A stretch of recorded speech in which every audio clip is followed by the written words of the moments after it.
अस्सलाम वालेकुम। आज जो हमारा टॉपिक है वो है strength of acid and base.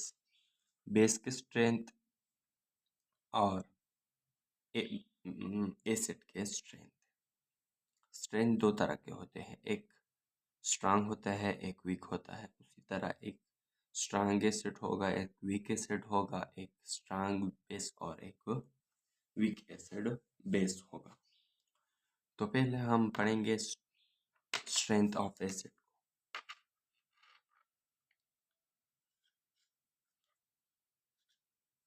Strength of acid,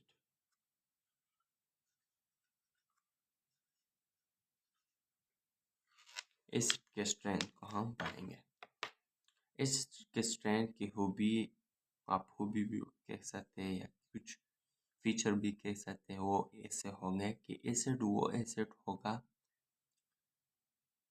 कि जो कंप्लीटली आयोनाइज होता है एक्विस सॉल्यूशन में, उस प्रोड्यूस कर देता है। Greater concentration of H ion is called.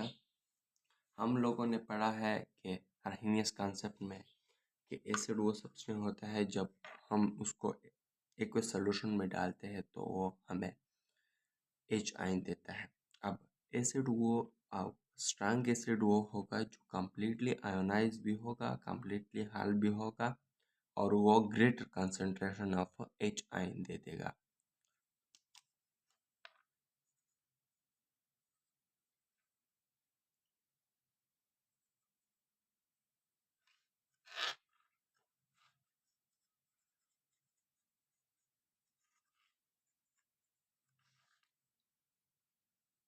Completely ionized in aqueous solution means in water.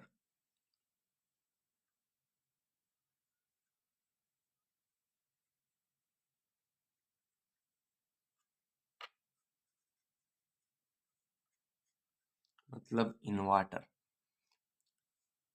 aqueous solution and produce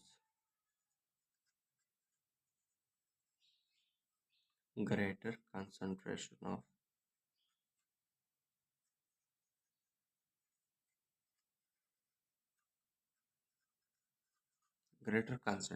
of HI।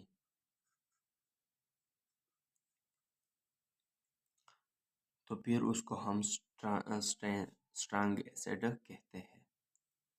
ये स्ट्रेंथ ऑफ एसिड है, लेकिन इसमें हम अब पढ़ेंगे। यहाँ पर हम अगर ये देते कि स्ट्रॉन्ग एसिड, तो फिर इसका जवाब ये सही होगा, स्ट्रॉन्ग एसिड। स्ट्रॉन्ग एसिड ये हो गया। अब उसके बाद ये डिनोटेड होता है सिंगल एरो में। अगर आप उसके इक्वेशन लिखे तो वो इसकी इक्वेशन होगा सिंगल एरो के साथ, डबल एरो के साथ नहीं। मतलब ये रिवर्सिबल रिएक्शन नहीं है, इरिवर्सिबल है। डिनोटेड बाय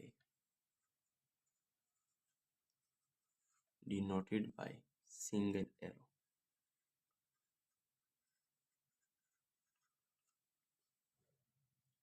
उसके बाद एसिड, स्ट्रॉन्ग इलेक्ट्रोलाइट होता है। इसमें बिजली अच्छी या तेज जाती है। स्ट्रॉन्ग एसिड आर गुड या strong acid are strong electrolyte.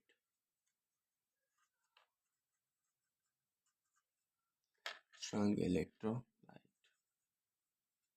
Okay. इसकी एग्जांपल है, हम लिख सकते हैं इसकी एग्जांपल है HCl,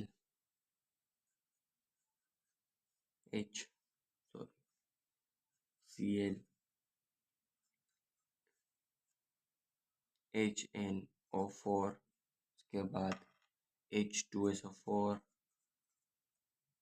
sulphuric acid, nitric acid, hydrolytic acid, okay. ये एक्सेट्रा, ये इसकी एग्जांपल है। उसके बाद आता है वीक एसिड।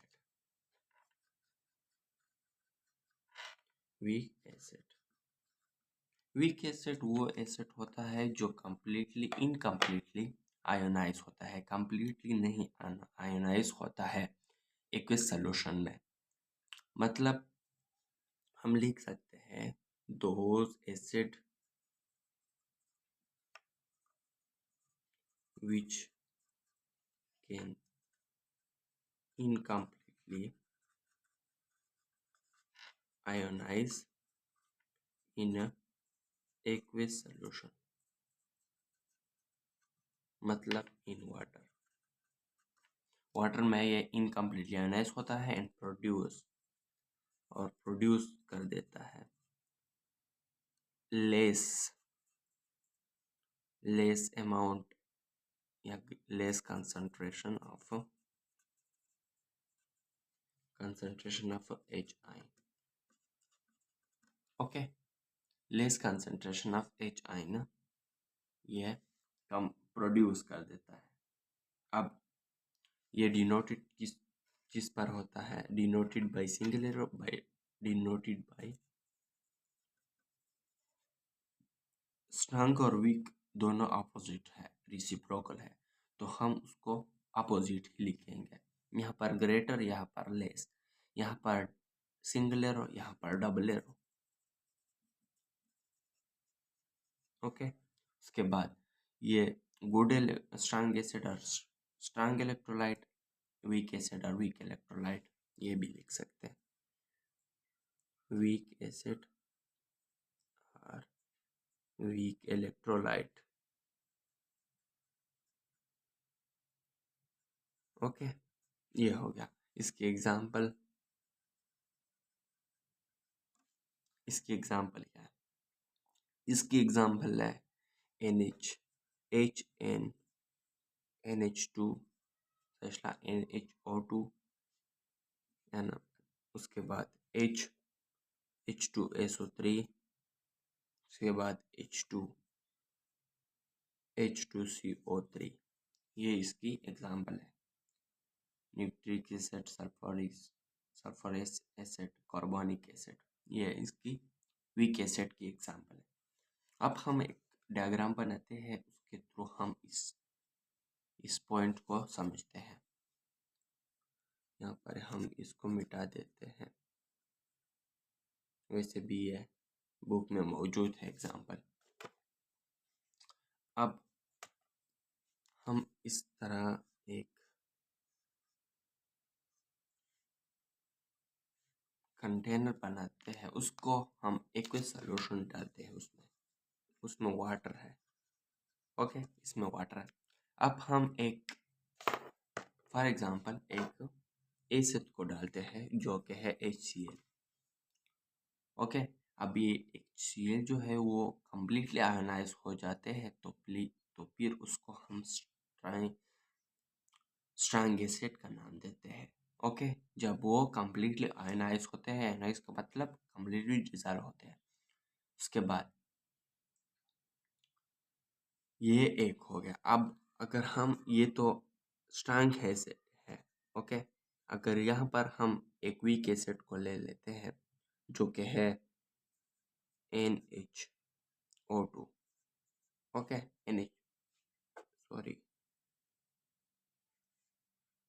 H2SO3। ओके, ये एक एसिड है जो कि वीक एसिड है।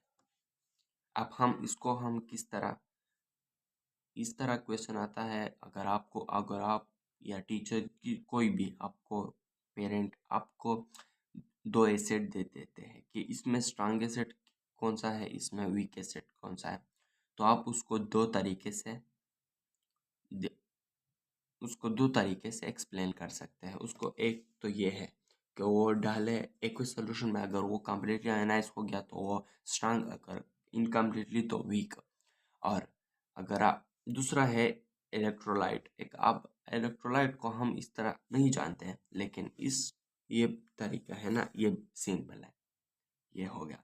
अब अगर आपको लिक्विड फॉर्म में नहीं दे दिया, अगर आपको एक दो एसिड दे दिया और उसमें वो इक्वेशन के फॉर्म में दे दिया। फॉर एग्जांपल HCl है, HCl, ये H प्लस Cl है। ओके, उसके बाद ये एक दूसरा है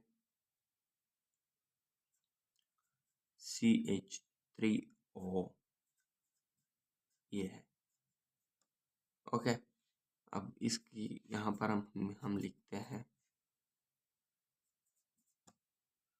प्लस H। ओके, अब एक बात तो है कि दोनों एसिड है क्योंकि H ये प्रोड्यूस कर देता है H को। दूसरा बात यह है कि हम इसको किस तरह डिनोटेड, हम किस तरह इसको जानेंगे कि ये स्ट्रॉन्ग एसिड है, ये वीक एसिड है। Very good. अगर आपको अभी तक ये सवाल समझ में आया है कि हम किस तरह, तो आप लोगों ने इस लेक्चर को समझा है। लेकिन अगर आपको नहीं, तो आप लोग समझे इसको। हम इस तरह इस सवाल को हल करेंगे कि ये डिनोटेड होता है, इसमें मौजूद है सिंगल एरो, लेकिन इसमें मौजूद है डबल एरो। तो कौन सा सिंगल एरो, कौन सा डबल, तो कौन सा स्ट्रांग हो गया, कौन सा वीक हो गया? तो ये स्ट्रांग हो गया क्योंकि हम सब साफ साफ लिखा है कि वो डिनोटेड होता है सिंगल एरो में और वो डिनोटेड होता है डबल एरो में। Okay, weak acid. तो यहाँ पर हमें ये समझ आई कि HCl is a strong acid but the second one is a weak acid। तो हम लोगों ने इसका सलूशन निकाल दिया। ओके, ये दो तरीके हैं या तीन तरीके हैं जिससे आप इस तरीके से आप इक्वेशन को हल कर सकते हैं। अगर दो इक्वेशन आपको दे दिए जाए कि ये इक्वेशन है और ये इक्वेशन में स्ट्रांग और वीक कौन कौन से हैं, जिस तरह ये है, और अगर लिक्विड फॉर्म में दे दिया तो आप इस तरीके से उसको हल करेंगे। ओके, इसके बाद है अब इसका नंबर आ गया जो कि है स्ट्रांग बेस। अगर आप लोगों ने उस दो को समझा तो आप लोगों ने इसको ऑटोमेटिकली समझा है। लेकिन अगर आप लोगों ने अच्छी तरह नहीं समझा तो आप लोग इसको भी गौर करें।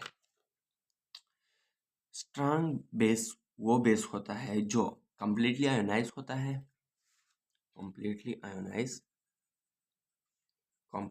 Ionise in aqueous solution in water. मैं शॉर्टकट लिखता हूँ इन वाटर। ओके, उसके बाद दूसरा है ये डिनोटेड हो, अच्छा, और ये प्रोड्यूस कर देता है एंड प्रोड्यूस ग्रेटर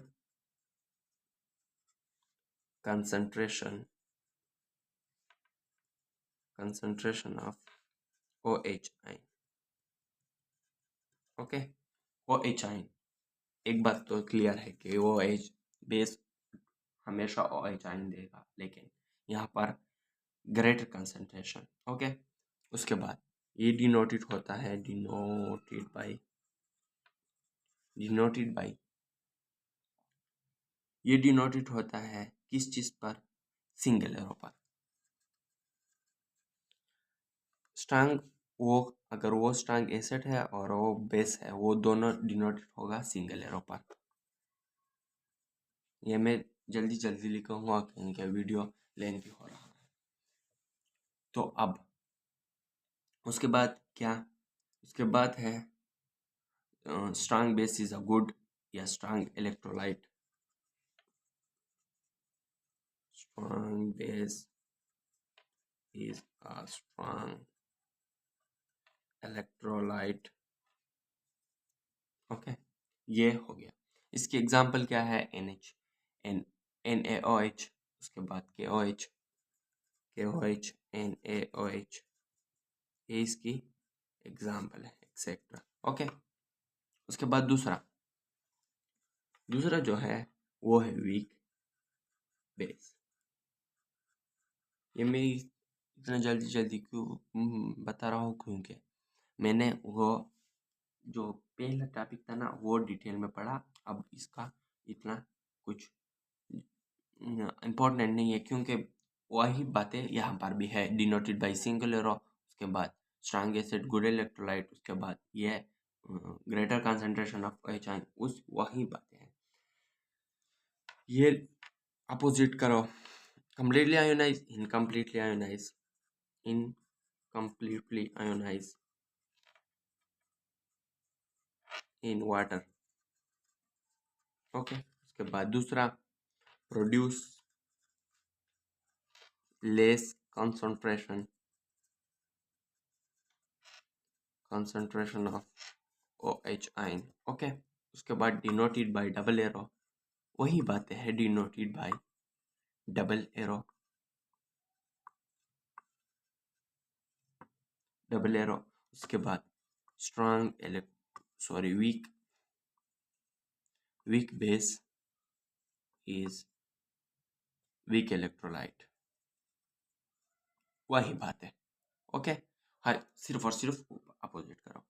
आप लोगों को चाहिए कि आप लोग इतना इस चीज पर तवज्जो ना दे कि ये अच्छा लिखा है बुरा लिखा है, यहाँ पर इस शख्स ने कोई क्या कुछ लिखा है, जल्दी लिखा है। आप लोगों को चाहिए कि आप लोग सिर्फ और सिर्फ उसकी कॉन्सेप्ट को निकालें, उसकी मीनिंग को निकालें, उसकी जो भी अच्छा मवाद हो उसको निकालें, गंदी बातें को छोड़ें। ये मेरे पास क्वालिटी अच्छी नहीं है, मैं जानता हूँ, लेकिन मैं उम्मीद करता हूँ कि ये अगर आप लोगों ने इस लेक्चर को देखा तो आप लोगों को हम सिर्फ और सिर्फ ये टाइम वेस्ट नहीं होगा, इसमें कुछ ना कुछ समझ में आया होगा। तो मैं उम्मीद करता हूँ कि आप लोगों को ये वीडियो पसंद आई होगी। अगर पसंद आई हो तो वीडियो को लाइक करें, चैनल को सब्सक्राइब नहीं किया तो चैनल को सब्सक्राइब करें, और भी